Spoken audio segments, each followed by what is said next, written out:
today. Yep. First thing, we'll talk about club selection. Opportunity to score in the game. It's not just about looking good and looking pretty. Sure. We want to score, right? So club selection is a huge part of that. Number one today, we had bunkers on the left, water on the right. Traditionally, hit a fade, a little bit more so with the driver sometimes. We'll get into a little bit more why in a few minutes, but driver's probably not the best club selection. You hit hybrid and still got equal distance to the water, so maybe 4 iron can get a better club selection there. Okay. Which you can still reach the green in 2 with Right. and score on an opening par 5. Right. So what do you think about that? I definitely think that's probably the right assumption there, because when I'm looking at the tee, I get on the tee, I just pull out driver and I see wide open fairway, with no trouble, and I just let it rip. And I may hit a good shot, but me hitting my normal fade with the big lake down there on the right, I bring that trouble into play. And if I can just kind of harness, sit back a little bit, and say, hey, put myself in a better spot in the fairway, I'm still going to be able to reach the green in it, with like a 4 iron, 5 iron, my second shot, which is very reasonable. But I guess, you telling me, hey, kind of sit back, take a look at what you got going on out there to kind of put yourself in a better spot, really kind of made me see, hey, I got a lot of obstacles up there that can kind of get in my way, so let's kind of sit back away from them and still give ourselves a chance to make good numbers on holes. So that was really kind of the takeaway I got from that first shot on number 1. Right, and you're still getting an opportunity to score. Right. So shorter par 5, you can still make 3 or 4. Right.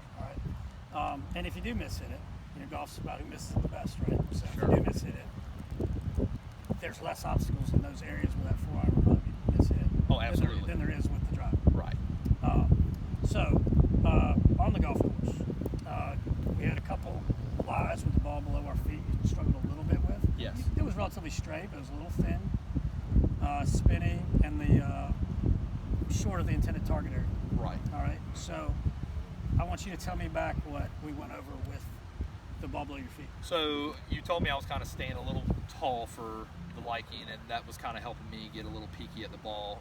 So we made the adjustment where we're going to get a little more bend in the waist, kind of get I don't want to say hunched over, but kind of sitting over the ball a little bit more. So it got me down there at the level that I was missing with that flat hill. So I kind of like, put myself in a little bit better position where my eyes were kind of over the top of the ball a little bit more. Right. And it kind of put me there with it, so I felt like I was naturally kind of on that evenish lie, even though I wasn't. So it was a good feel. I liked how the ball came off much better. I made a lot more solid contact, center of contact increased with every shot I hit once we made that adjustment. So also, like we kind of talked about, sitting on the front side a little bit more, so we stayed down through it, and I thought it helped me kind of get to the ball a little bit better than I was before.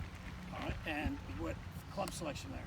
Yeah, so we the first couple I hit, we took the 7 iron, and I started hitting it okay, but I started coming up pretty short, and because we had the side hill, it was great, a little bit of spin.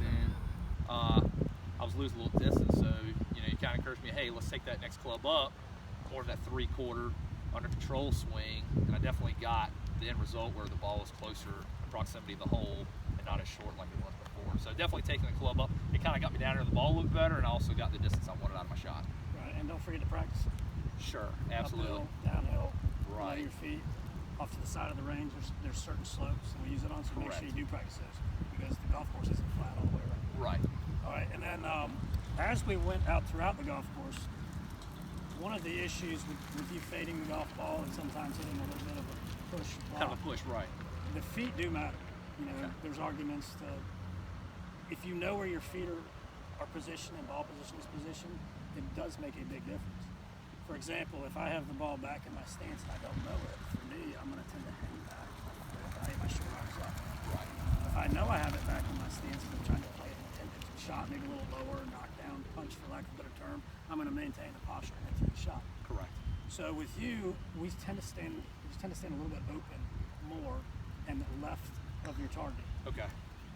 And sometimes it's exaggerated a little bit. So that may result in a ball that is further offline to the right. Right, a block out a lot. So we want to tighten that up and be a little more consistent. Okay. Bubba Watson stands open, but he's Sure. extremely consistent with his path and his feet. Correct. Okay. So what we want to do is alignment rods.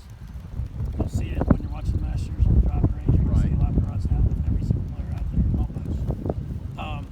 When you use alignment rods, and for me, I like to use a swim noodle with the alignment rod. You put the noodle in the ground, or excuse me, the alignment rod in the ground, put the swim noodle in front, about 15 yards, 10 yards. Correct. And we're going to hit to the right and left of that noodle. It's also going to get visual image to get you a little bit more parallel to your target line. Okay, cool. All right. I also Good. have a square. You can make a little box out of PVC. Right. You can stand in, and you can really see how open close you are, just to tighten that up. Okay, All right. cool. Some things I'll definitely work on coming weeks. Okay. Awesome. All right. Yeah. Thanks, Adam.